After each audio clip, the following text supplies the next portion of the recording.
This conference will now be recorded.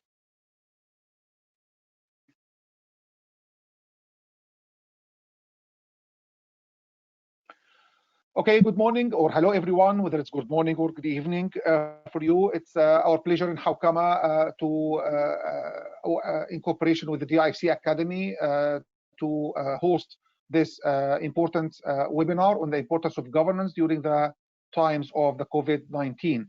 I think we have all been witnessing events and things which we have never been told about in the history before. So it's quite interesting time for us.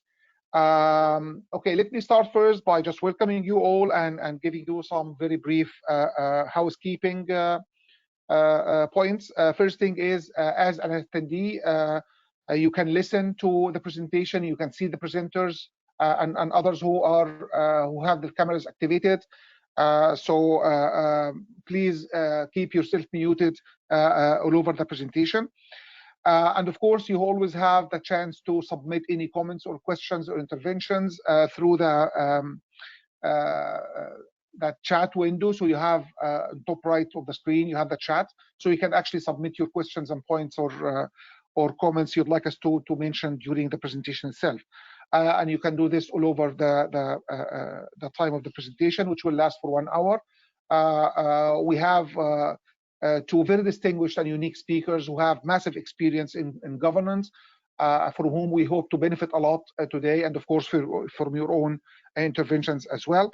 The presenters together will have around 35 to 40 minutes. Then we have 20 to 25 minutes for Q&A and discussions once we finish the presentations. We have today two presenters, as I mentioned. We have Dr. Aisha Sultan. Dr. Aisha, she is a very well-known female leader in the UAE. She is a board member of so many different organizations. She has been board members for almost 10 years now. She is board member in Alliance Française Institute in Dubai. She has also been a board member in the Smart City, which is a subsidiary of Dubai Holding, and in TCOM as well. She has been independent non-executive director, and she has been a board member in DP World before London Gateway, and she has massive experience in governance. And also we have Mr. Robert Bush. Robert Bush is a very well-known, experienced person in governance. He is advisor to many government institutions and family businesses, and also he is an expert in FDI, for direct investor investment, and he has more than 27 years of professional service experience. With that, I would like to start without wasting any time. Please, if you have any questions, as I said, you have the chat button. Just click on that and type your question or your comment. And now I'd like to hand over to Dr. Aisha to start her presentation. Dr. Aisha, please go ahead. Thank you very much. Can everybody hear me? I'll take that as a yes, yes, unless I hear back. Okay, yes, great. Yes. Good morning, everybody, and Ramadan Mubarak. My apologies for the screen keep changing. I've been having a little bit of issues with the technology. So Ramadan Mubarak to everybody, and thank you for the opportunity to speak with you today. The background to my presentation today is an article that I wrote about a month ago called Board Considerations During a Time of Uncertainty. And I've been very fortunate in my career over the last 8 to 10 years, having the opportunity to sit on a number of boards, both in Dubai, but also in the UK, to basically see how boards react and what they should really consider during a time of crisis. And so what I'd like to do today is share with you some of my insights around, what are the main considerations boards should look at during a time of uncertainty. And I think the first thing to say really about COVID-19 is that it is primarily a major health crisis. And it's unique in that everybody around the world is actually experiencing this unprecedented event. So economically, McKinsey's have actually come out with a report saying that up to now, what they're seeing is around a 40 to 50% drop in discretionary spending. So that's whether you go out to the shop, the movies, the restaurants, etc., which they're simply translating that to around 10% drop in GDP. Now, that's without any other effects being taken into account, which is actually unprecedented in modern history. So what we're going through is a very, very big challenge. And while most organizations through their normal day-to-day work would have contingency plans in place, it's also likely that COVID-19 wasn't actually on anybody's risk list, or perhaps for health organizations, if it was there, it was at a very minimal risk. And so particularly in these times of uncertainty, what really matters is that organizations are able to be agile, adaptive, because what's being tested is actually the resilience of the organization. And the board's role becomes much more critical, and its interaction with management actually becomes a lot more frequent, because they're trying to help and guide and support management and trying to find this balance during this unprecedented time. So what are some of the areas the boards could look at and consider during this time of uncertainty? And I focus on 6 major areas. The first is really operational resilience. So the question that you have to ask the board is asking is, can this company continue to do its business given this crisis? The second really is about strategic resilience. So is the organization relevant the way it's doing its business today, given the crisis? What about tomorrow? What about in the long term?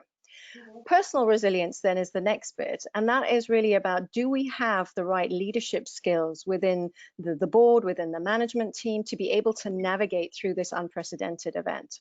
And then I've put everything else that I think is important under what I call overall resilience, and that really is around, are the new risks understood and mitigated? Does the organization actually communicate with its stakeholders to continue to build that confidence? And what about the culture of the organization? How is that being impacted? And the expertise, do they have the expertise to start embracing things like technology, which is becoming much more important as we go through this crisis? So let me start by my first focus area, and that's regular reviews of strategy, contingency plans, and crisis response plans. Now, on a regular basis, strategy and business continuity plans should be constructively challenged by the board. This is in normal, everyday calendars, if you like. But during a crisis, what's actually being tested is these plans and the resilient systematic review process that the organization has implemented within itself.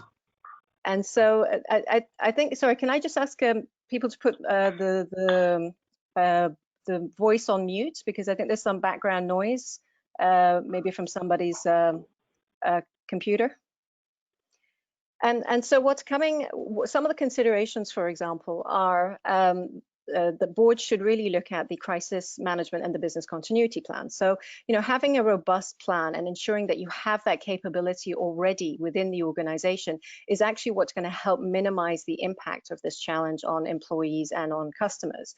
And this plan needs to be regularly tested, because what it does is this actually forms part of your operational resilience framework. So your framework to help protect you during a crisis. Now, as I mentioned earlier, COVID-19 is primarily a health crisis. And so of immediate importance for the board is to make sure that the health and safety of its employees and its stakeholders are being checked and being reviewed, and they're being monitored, and that they have continuous communication with management, and that they're holding close contact with management to ensure the well-being of everybody. We need to also ensure that we have business continuity plans for each critical service, and that these need to be monitored, they need to be reviewed regularly, and they need to be checked to see if they're actually appropriate for the situation that's being faced today. Cash flow and liquidity need to also urgently be looked at and reviewed for both the short term and also the long term. And what we find is that actually this ends up being a major stress area for management, and this is where the board can actually help support the management to try and match the variability that they're now going to find between the revenue that's coming in because of the crisis and the costs, and ensure that there's actually adequate levels of cash flow for the business to actually continue to operate. And it's also suggested that a multifunctional crisis committee can, be set up, and that committee can actually meet frequently and provide regular updates and recommendations. And for that committee, what we're suggesting is that at a minimum, it could have communication, legal, and operation expertise within the team.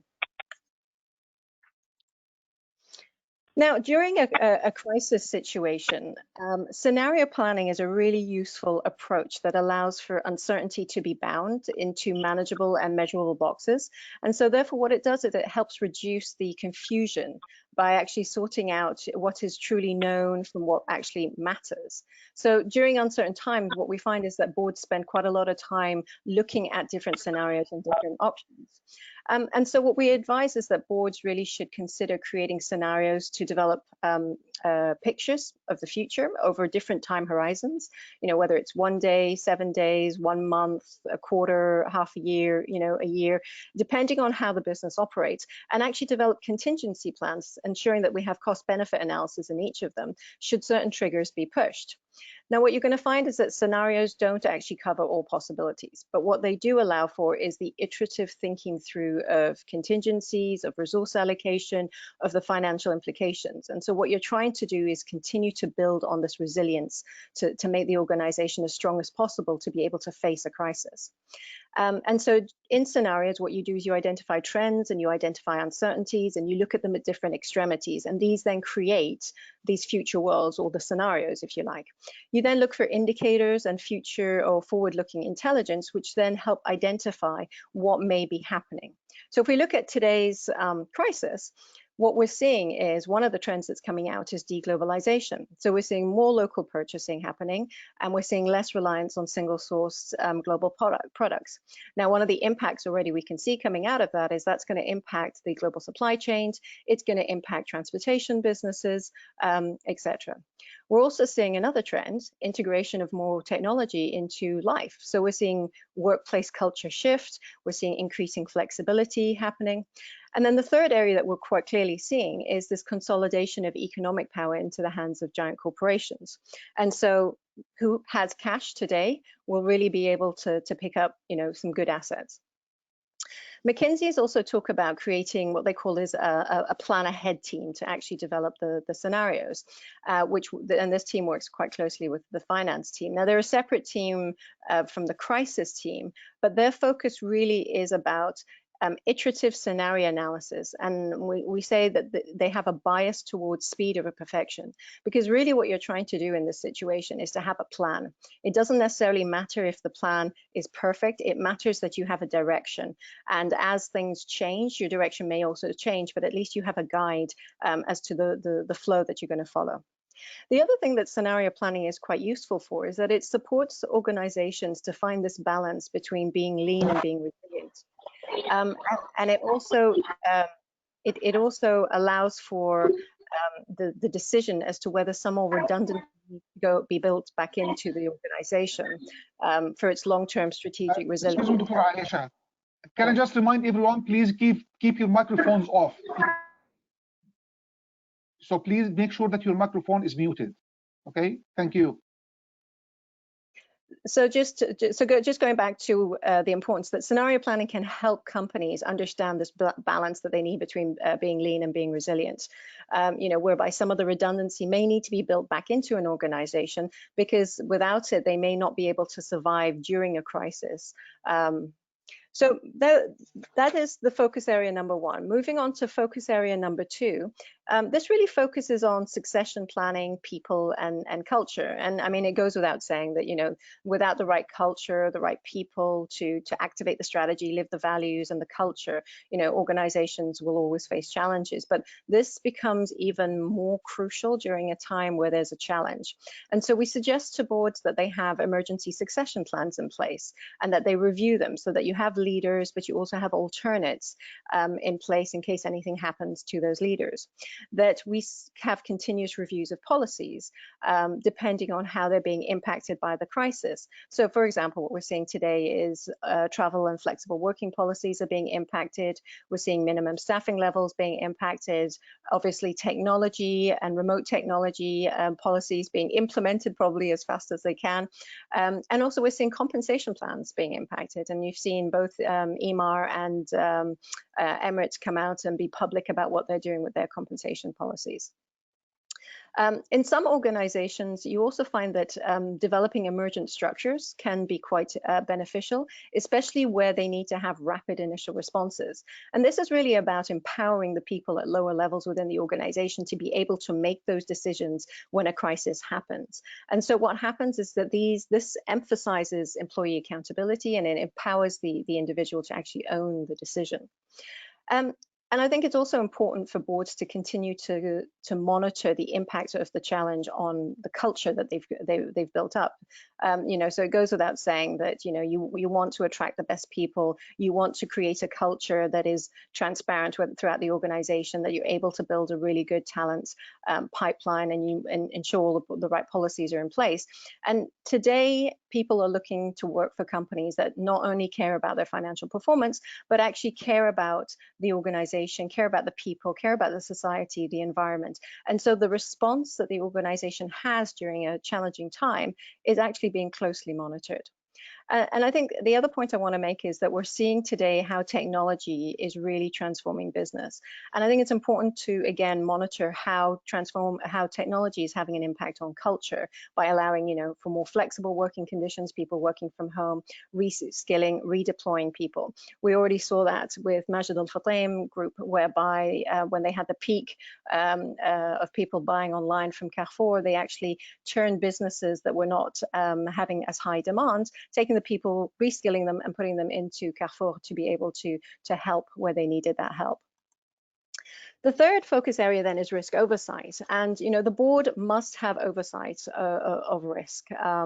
And again, scenario planning is a very useful tool to help look at contingency plans and options that the board could look at for key risks.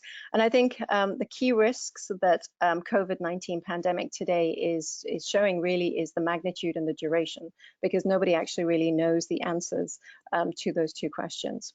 But it's important for boards to consider what new risks are coming out of the challenge, and other additions, other new risks that need to be mitigated. So for example, disruptions to business operations, travel restrictions, remote working. We've said disruption to supply chains a bit earlier, the impact on liquidity, impairment, breaches in contract, force majeures that we're going to see. So how are these being managed, and are these new risks that need to be mitigated? It's also important that the board ensure that the organization and its employees are aware of their own personal responsibilities towards risk, and that the compliance function is working to make sure that they have coverage in place, that they have those contingencies in place, and that they're looking at how they're able to really enhance the resilience of the organization to deal with new risks. Now, what you also find is that boards tend to delegate risk initially to the audit committee, you find, but as time has progressed, sometimes boards do split risk, where you have compliance risk with the audit committee and investment risk with, say, an investment committee. I think it's just really important to stress the fact that the board still, despite the delegation to those committees, they still need to take oversight. They have to take ownership of the oversight for those key risks, ensuring that the contingencies are in place and plans are there to mitigate the risks should they happen. The fourth area then is stakeholder engagement and communications. And now, boards regularly need to communicate, ensure that there's communication through multi-channels with the stakeholders, and ensure that the communication is transparent to build the trust and transparency. But this issue is even heightened further in a disruptive and transformational time. It's suggested that the board ensures that the regular communication keeps happening during a crisis time, but also not only that, but that they also oversee the communication, so that they're making sure that the management is setting the right tone for stakeholders. Here, what they're trying to do is eliminate panic, try and provide transparent communications, and reinforce confidence. Now, the investor relations team can actually play quite an active role here, because they can proactively communicate with shareholders, again, trying to rebuild the trust and ensure that the steps that the management and the board are taking is going to provide some of that assurance that the company is still in good stead and still being promoted for success during the crisis. It's important also that the communications not only are regular, but that they need to identify the severity of the event, the steps the organizations will take, and that they're empathetic. And I think what we've said, in the beginning is that one of the things about COVID-19 is that it is unique in that everybody is being impacted by it. And so these steps of the transparency and being clear about what's being communicated go quite a long way to build this trust and confidence, but they also help in combating any rumors that may be started in the public. And multi-channel communication is also important. So for some organizations, communication campaigns may be important and may be necessary in multiple languages and multiple modes of communication. But for what we're also seeing is that communication with boards is changing. So we're seeing a lot more telephone, electronic presentations for meetings and decisions. We're even seeing AGMs being online now and shareholders being able to participate with those AGMs online. So we are seeing a massive change in the way that people communicate. The fifth focus area then for me is regular board evaluation. And on an annual basis, at least, boards should be examining how they perform. They should be evaluating their skills and their experience. But I think, again, this is heightened during a crisis because what really has to step up is that leadership skill to be able to help and guide the organization through it. So during a challenging time, the board really need to ensure that they're equipped with the right skill sets to be able to guide and provide that oversight to the executive management. And where there is a gap, they need to ensure that that skill set is brought in quickly. Again, naming alternate or having new committees to provide new oversight of changes that have happened due to the crisis may be helpful. And again, boards shouldn't forget that they need to ensure that they're getting the right quality of information. Even during a crisis, they need to ensure that the quality of the information coming to them is at the level that they would expect, and if not, to ask for it or to get it from a third party. It's also beneficial for boards to do a post-mortem review. So post the crisis, it's actually beneficial for boards to sit down and review how they performed, what worked, what didn't work. Because again, all they're trying to do continuously throughout this situation is continue to build that organization resilience. And the sixth focus area for me then is technology. And, digital transformation is actually changing everything in terms of the business, the board, how we interact, the culture. And all we're seeing today is that it's going to continue to develop and transform. And I think nothing has reinforced this point more than the COVID-19 pandemic, which really was a massive catalyst for people who were not technology savvy and not online to get online overnight to just allow their business to survive. And so boards are encouraged to not only understand technology, but to actually embrace it and integrate it into their business. So it's important not only that boards have a defensive strategy for technology, so to how do we defend against cybersecurity, or how do we protect the organization from technology, from hacking, etc. But it's also important that boards start to build this culture and expertise of integrating and building technology into the performance, the strategy, the risk of the organization. And where knowledge isn't available, it's important to ensure that that's identified and knowledge gaps are addressed. So boards do need to better understand the current and new technologies and maybe create new working committees to help understand that technology. It's important that when you're looking at technology that you understand the purpose of the technology and its impact not only on the organization but on the industry. And where the expertise don't exist, to talk to third party, to bring them in, to get them to educate you on the technology and its impact. And as I said, we're seeing that digital transformation is continuously evolving. And some of the technologies, automation and being online, I think has been given a massive boost by COVID-19. We're also seeing, other technologies. For example, we've seen a lot of 3D printing coming out, where they've been using 3D printing to make medical visors for the medics and the health workers that have been amazing throughout this COVID-19, working tirelessly to help people. So we're seeing technology really integrating into people's lives, and that's not going to be anything that stops. So in conclusion, what I what I really wanted to just share with you is that, during an uncertain time, it's really important for an organization to be agile and adaptive, because what's really being tested is their resilience. So what's important is that throughout normal proceedings and normal business, the resilience of organizations are strengthened more and more, so that if a crisis actually happens, they're able to deal with that in an easier way. And I've identified 6 really focus areas that I think are important for boards to consider to try and enhance an organization's resilience and continue to promote its success. And they really are around strategy, contingency, and crisis response plans, around succession planning, people and culture, around risk and understanding the new risks, around making sure that they continue to engage with stakeholders and the importance of regular, transparent, clear communication, of ensuring that they have the right leadership skills and the right experience to be able to navigate through the crisis, and also about technology, which, as I said, is seeing a massive surgence, if you like, from COVID-19, and a massive boost and integration, and how that's going to impact not only the business, the culture, and everything else we do henceforth.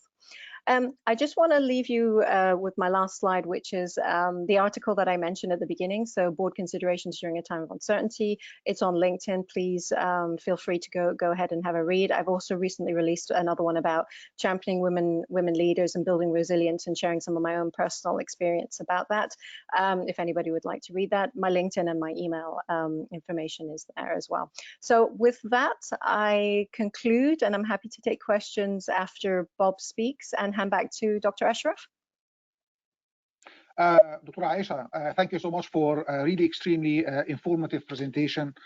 There are lots of points there, lots of issues that I can see out of that. But one of the striking ones, as maybe you mentioned, is simply that the concept of having a pandemic was really not on the list radar for any companies, despite that we had previous events in the near history, such as the bird flu and the cow's mad disease and the Spanish flu, even in a little bit further history. But despite this, that was not really on their planning. And I think one of the key issues there was that because the world was taken by surprise, nobody was really ready for it, if you like. But one of the good things is, as you mentioned, is this massive speed in transforming into digital. And I think there was a report a couple of days back that actually the UAE was #1 in the region in being able to move digital, to be able to do everything online. The infrastructure was there, but other countries were not actually that ready in that respect. So thank you so much for this wonderful presentation. Now we have one of our key experts in the area of governance and investment as well, Robert Bush. Dr. Robert, now it's your turn. Give us your insights and your views on what is the role of governance and boards in this times of crisis. Please go ahead. Thank you.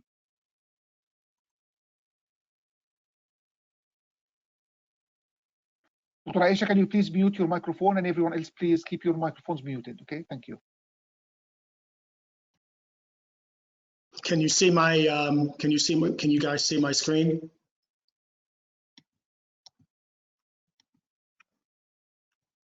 Yes, we can, Robert. Please go ahead. Okay. Yes. Very good. Okay. Very good. All right. So thank you. Good morning to everyone. Thank you, Wissam Haddad of the DIFC Academy, and Dr. Ashraf from Hakama for inviting me today. And thank you, Dr. Aisha, for the overview of the importance of resilience, particularly in times of crises. Dr. Ashraf has already given a bit of an overview of my bio, so I won't go into that other than to say that I'm the proud father of 2 little ones. Curtis is 9 and Livy 7.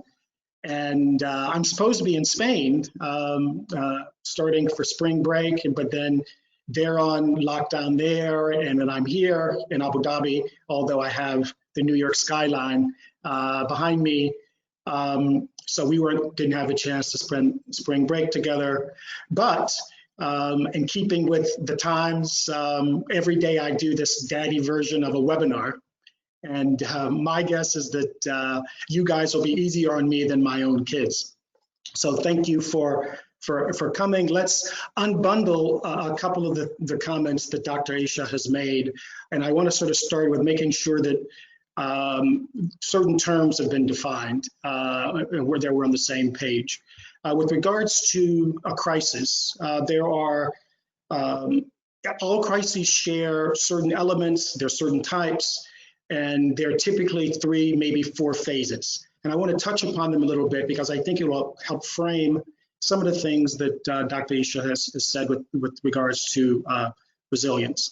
All crises have high stakes, and clearly COVID-19, the stakes couldn't be higher. If we're not careful, people die. People have died, and every day we're reminded on with the media of what that death count is, what the infection rate is, et cetera. But there are also corollary stakes, right? Even if you don't have some kind of immunity compromised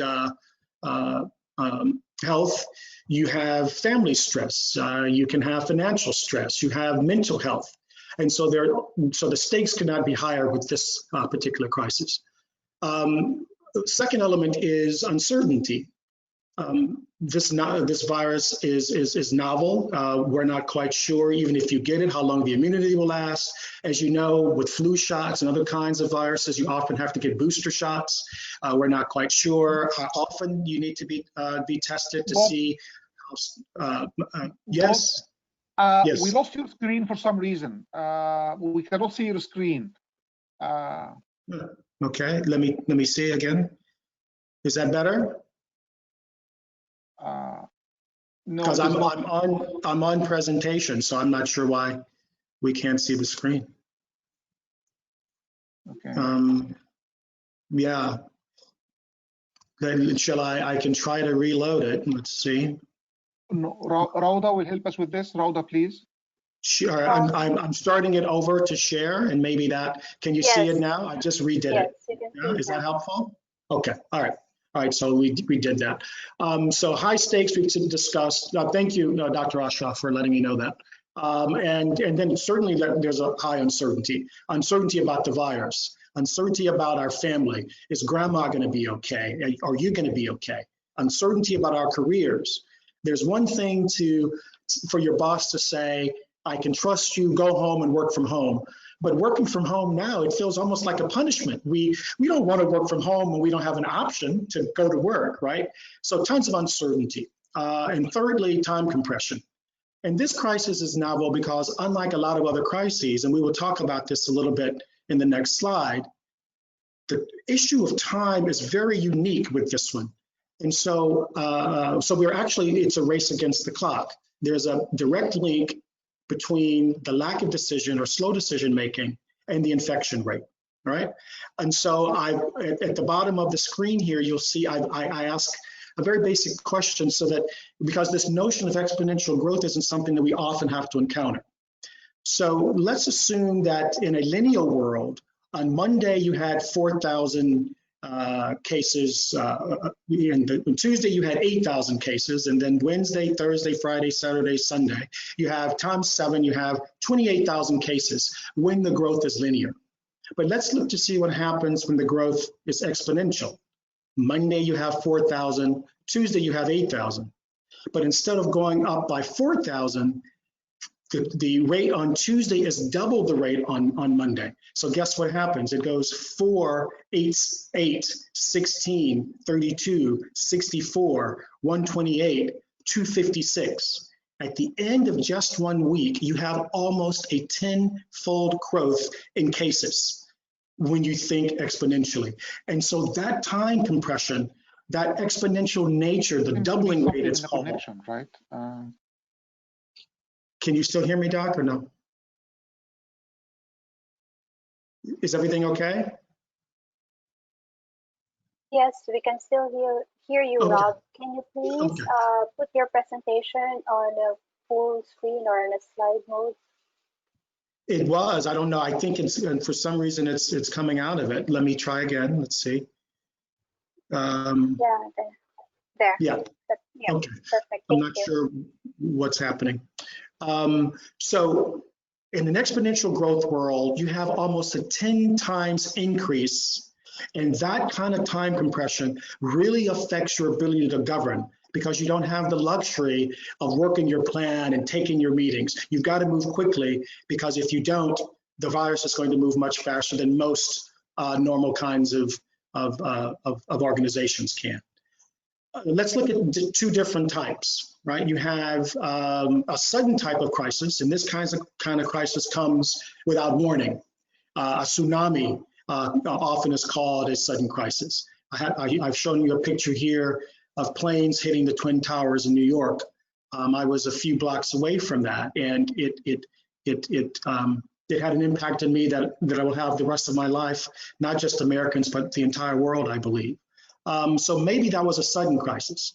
And then you have what's called a smoldering crisis. And these are the kinds of crises that the triggering event is not sudden. It happens slowly, it happens over time.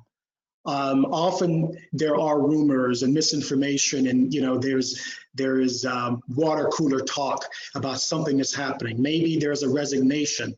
Maybe you did a survey of your customer, and out of 100 replies, 20 of them said something negative about the business. But management says, well, 80% is pretty good. But then the next time that survey is done, 30 people say something negative about the organization. And then the management says, well, 75%, that's still pretty good, right? And so there's information, there's signaling, there's information that the management is not taking seriously enough. And so the smoldering crisis is often, you see it with issues of sexual harassment or accounting malpractice. The events were there, they were just ignored. Another way to think about the crisis, and the term Black Swan came up a lot during the financial crisis about a decade ago, is, as we know, a Black Swan is considered an unlikely event, right? But with extreme impact. And the interesting thing about Black Swans is that in hindsight, everyone says, hey, we should have, or we could have seen that, right? But there's a new animal that has sort of reared its horny head over the years called the gray rhino, which may not be as familiar as the Black Swan, but I suspect this COVID crisis is going to bring a lot more emphasis to the gray rhino. And the gray rhino is something that is highly probable, same high impact as the Black Swan. It was just neglected. The threat was neglected. And, Dr. Aisha was saying that, you have your plans in place. And one of the issues that we're going to get into a little bit more is the COVID-19 a sudden crisis, a smoldering crisis like we have here, or is it more like a Black Swan or a gray rhino?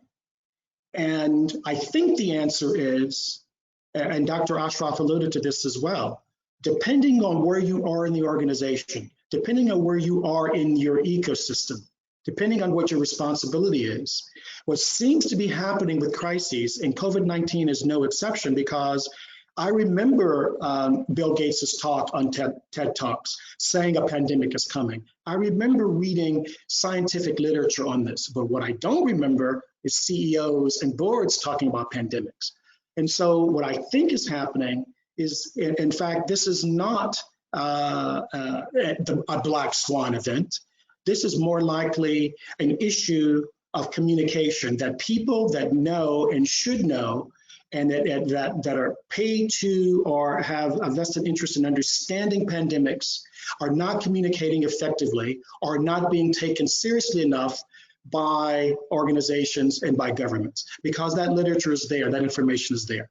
So I believe that there's a lot more gray rhino going on with crises, and particularly with this one. And the challenge will be for people that know about this, why are they not able to get the attention of those that need to make a decision around it? We're going to talk a little bit about three challenges. And clearly the challenge for leaders is, how do you manage the disequilibrium that occurs during the time of crisis? And one of the most interesting issues here is the changes that you need to make as an organization, personally, as a government. You have to make the rate of change has to be done in such a way that you don't cause panic, and your citizens or your employees or your colleagues don't engage in behavior that is furthering the destruction or furthering chaos. It is very much a tightrope. So how transparent do you want to be to the public? How transparent do you want to be with others that actually can not affect the outcome? Now, in the COVID case, interestingly enough, is that all of us are part of the solution, because this is about not giving the virus a host to spread. And so clearly the information that needs to be conveyed to the public has to be much more transparent, has to be more open, because we in fact can be part of the solution, which is unlike typical kinds of crises that happen in corporations, right? Another key challenge is how do you frame the issues? In our world, in the role of technology that technology has played, most of our business decisions, they follow a classical path, right? You have a problem, which I'm calling A, and then you do some things to get to a solution, which I'm calling that big orange button B. And if you're trying to build a bridge, or if you're trying to build a smart city, buildings, things of tremendous complexity, we're basically able to predict the budget, we're able to predict the time of delivery, the resources that are required, and there's a relatively streamlined classical path for lots of interesting things that governments and corporations can do from a technical perspective. But then you've got this crisis, and you've got COVID, and you've got this time pressure all happening all at the same time. And the art of leadership for the board and for our managers is to not confuse or conflate the kind of classical path that we think that we can use in the context of a crisis of this nature. We have to be much more adaptive. And so you'll see with the blue line, sometimes it looks like you're losing before you go up again to the next point. And then you go over a little bit to the right, and then you go down again. The point is, what is the problem? We may have to zig and zag to get there, but most importantly, don't let the public, don't let the naysayers, don't let rumor and innuendo and false or bad information or your own biases get in the way of recognizing, because it's going to be okay. As Dr. Aisha said, you're not going to have a perfect response because the information is live, it's real, it's changing. There's so many codependencies. And so you articulate that you have a plan to your colleagues, to your stakeholders, but you also articulate that that plan is subject to change because we're in a fast-moving environment. So resisting the pressure to frame this kind of problem as some kind of classical path, it's much more about jazz. It's more about synchronization. It's more about listening in real time and being adaptive. The third challenge, which I find the most interesting one, particularly being an American and listening and watching, and I'm working on several assignments at the moment for two very large U.S. government entities in the U.S. There is a whole lot of trust issues happening and trust breakdowns. So I want to frame that a little bit, and we can come back to that in the context of resilience. So with regards to trust, when you see on my vertical axes, I have authority. And this vertical bond is, you expect the government, you expect the authority to make sure that the lights are on, to make sure that the parks are safe, to make sure that the water is clean, right? And in return, you pay taxes, you pay tolls. And in normal times, that bond is almost invisible. You don't really want to see the government. You don't want to see the good work that they do, because guess what? Things are running well. But then you also have this horizontal bond. And the horizontal bond is our religious affiliation, right? What is our nationality? Are we citizens? What country are we citizens of? What sports teams do we like? Our family connectivity, et cetera. So you have these vertical bonds and horizontal bonds. And when they come together, it forms a social contract. And typically, the authority element of that bond is about rules, right? It's about legality and illegality. If you go too fast in this zone, you get a ticket, right? And that's how the authority manifests and keeps its authority, because there are rules and there are issues around what is legal and what is not. But in that social principle-based world, it's about maintaining connectivity. It's about sharing of values. And what a crisis does, it starts to tilt that social contract, because what you've done in a society, you're trying to balance the rules-based governance and the principle-based governance. And it's clearly not a far leap for us to recognize in corporations we do the same thing, in that relationship between the board and senior management, you know, the regulator and the corporation, right? And in normal times, we calibrate and we recalibrate what that pendulum should look like, what that balance should look like. Well, in crises, that all gets amplified because that social contract, there's going to be a different kind of tilt. And so going back to my daddy webinar duties, I have a blue box circle here and an orange circle here.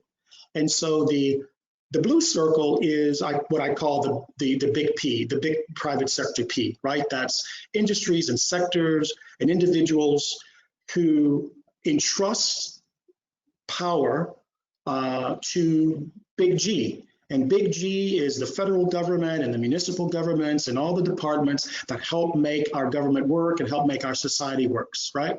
And so in exchange of P giving power to G, G provides services.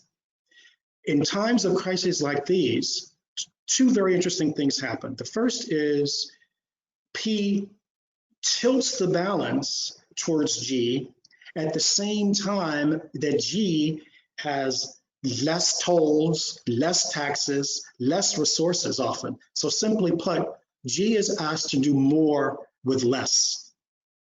And one of the things that we're seeing in the United States is we know that we have to have the federal government much more involved, because this is a pandemic and it takes so many layers and there's so many conditions that big P or little p alone cannot satisfy this.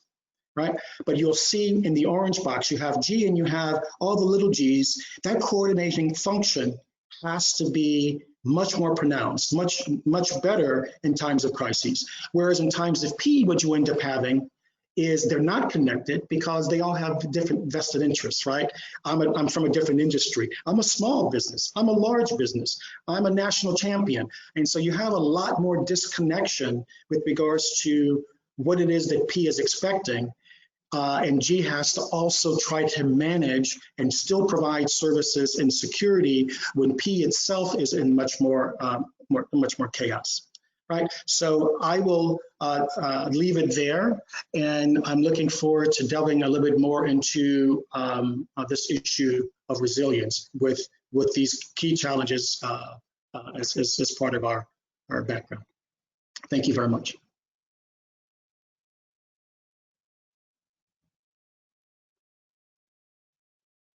Dr. Ashraf, are you there?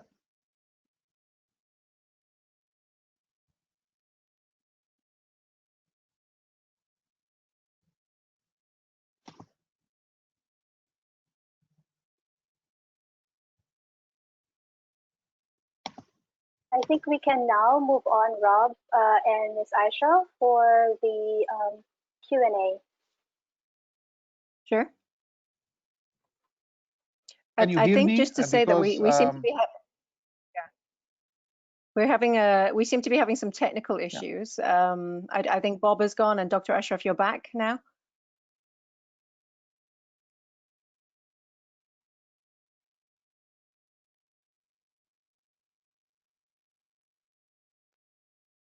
Well, I can hear you. I don't know if you can see me, but I'm still here. I can hear you, Dr. Okay. Asha. Okay, so I can't see you, but that doesn't matter.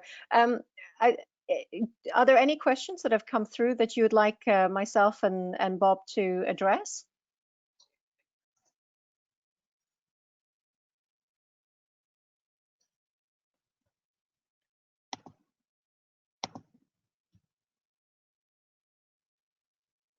I think we've lost Dr. Ashraf.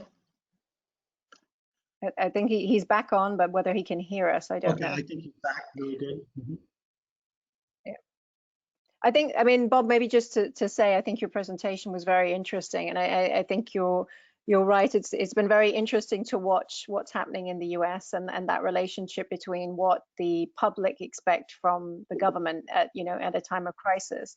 I think it's also interesting to know and to see where COVID-19 actually sits, because I would agree with you that we've all seen the Bill Gates videos and predictions a couple of years ago that this would happen. So it must have been on some risk lists of some companies, but how they've been looking at it, or whether it's just not been on the priority or the top 10, say, for example, it is quite interesting.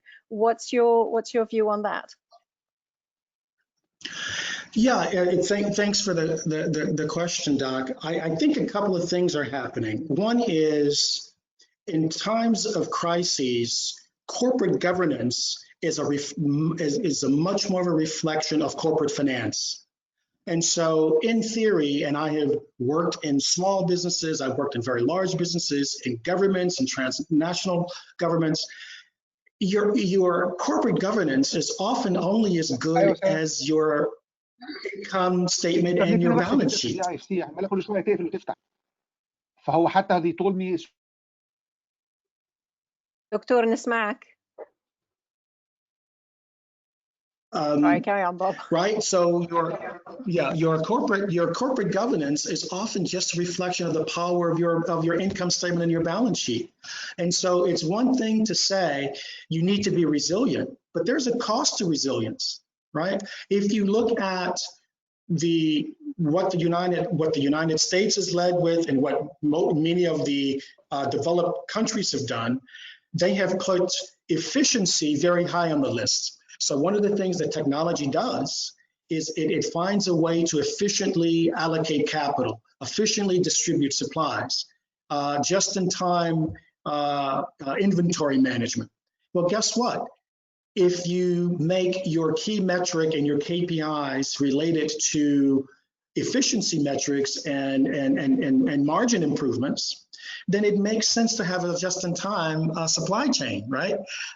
Because you're able to only, you don't have to stockpile a lot of inventory, but in times of crisis, you don't have any inventory stockpile. So one of the things that we have to think about is the cost of resiliency, and whether or not we are willing effectively to give up, in some cases, higher margins to pay for that resiliency, right? So it's one thing to say just in time is a good business model, but we've seen that having just in time and then a reliance on Chinese manufacturers, because we've outsourced, because it was easier to outsource and it streamlined our capital structures, et cetera. Well, then when you need something quickly, you only have one or two places that you can go get it. So resilience is a reflection of corporate finance, and it's also often a challenge to one of the other metrics that we care about, which is called efficiency. I mean, I couldn't agree more, because what we're seeing as well is that the supply chains are being impacted enormously. Dr. Ashraf, can you hear us? Transportation companies, I worked for quite a long time with DP World, and we actually created our own scenarios and started monitoring them. And one of the major impacts we're seeing is that supply chains are going to be very badly hit by what's going on. We're already seeing not only the impact of just transporting goods across the world, but actually the reliance on single-sourced global output providers. So what we're probably going to end up seeing is this more, going away from globalization to regionalization. Can you hear us, Doctor? We're very sorry. Yes, about this. I can actually. It just a little bit. There's delay a little bit, I think, in the connection here. That's why I had to switch off my camera, because of the speed of the internet.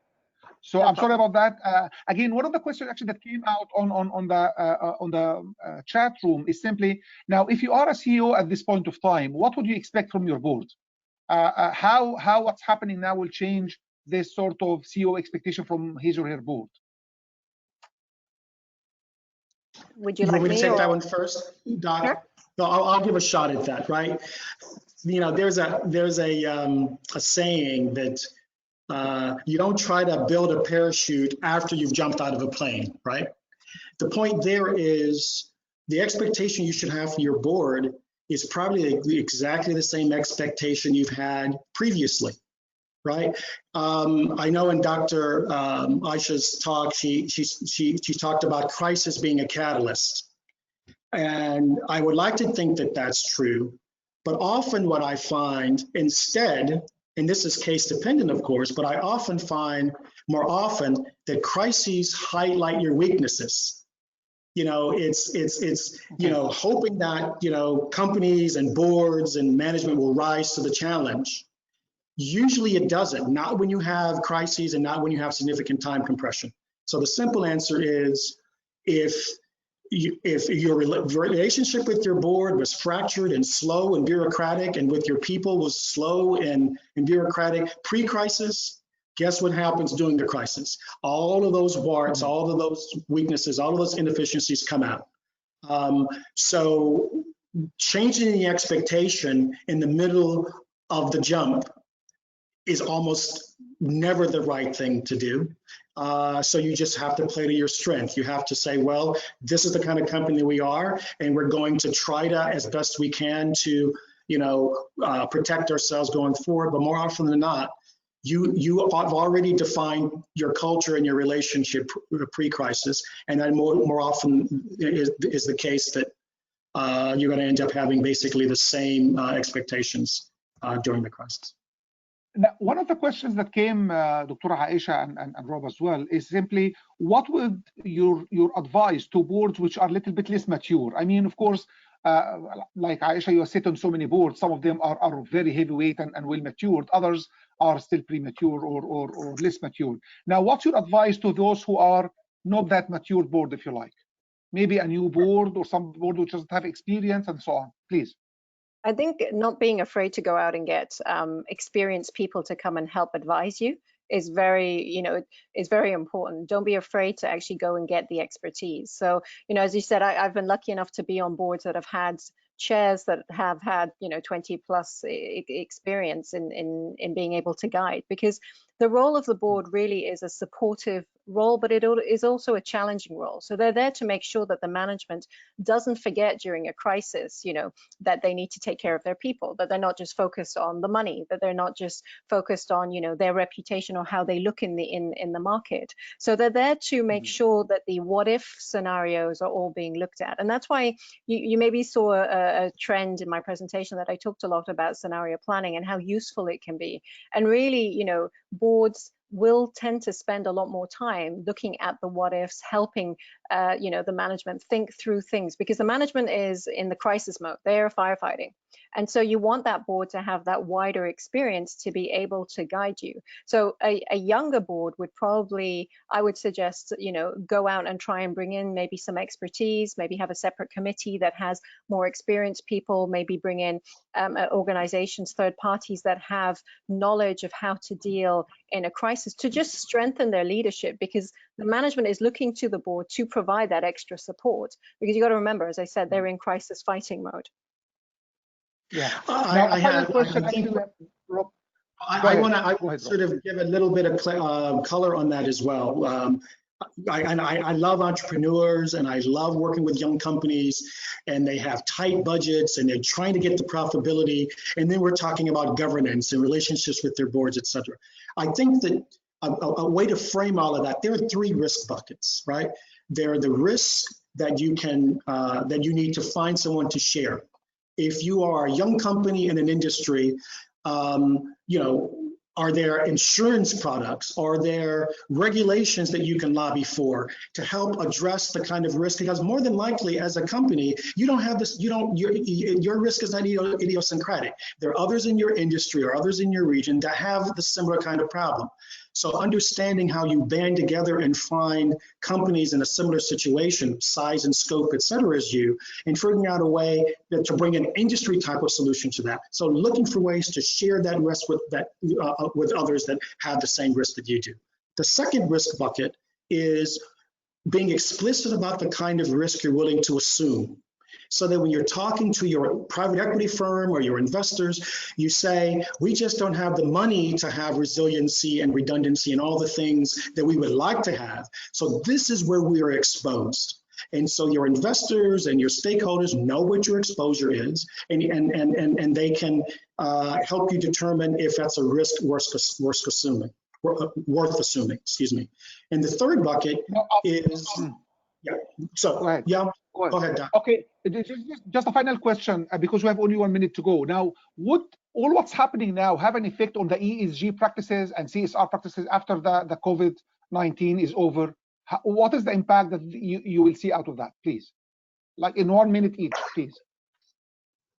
Aisha? Bob, do you want to take? Okay, sure. I mean, yes, they will do, and I think you're seeing it already in terms of how companies are treating their people, in terms of their investments into communities, supporting the community, supporting medical workers, etc. So I think what you're going to see is that talent is actually going to demand that from organizations. They're no longer going to want to work for companies just because of financial performance. They're going to want to work for companies that show that they have purpose, that they have commitment, that when there is a crisis, that they stand by their people and they help the community and the industry in which they're in, not that they just bail out and walk away. So I think you are going to see that to different extremes on the different factors you mentioned, so environmental, social, etc. Thank you. Bob, do you have one? Please.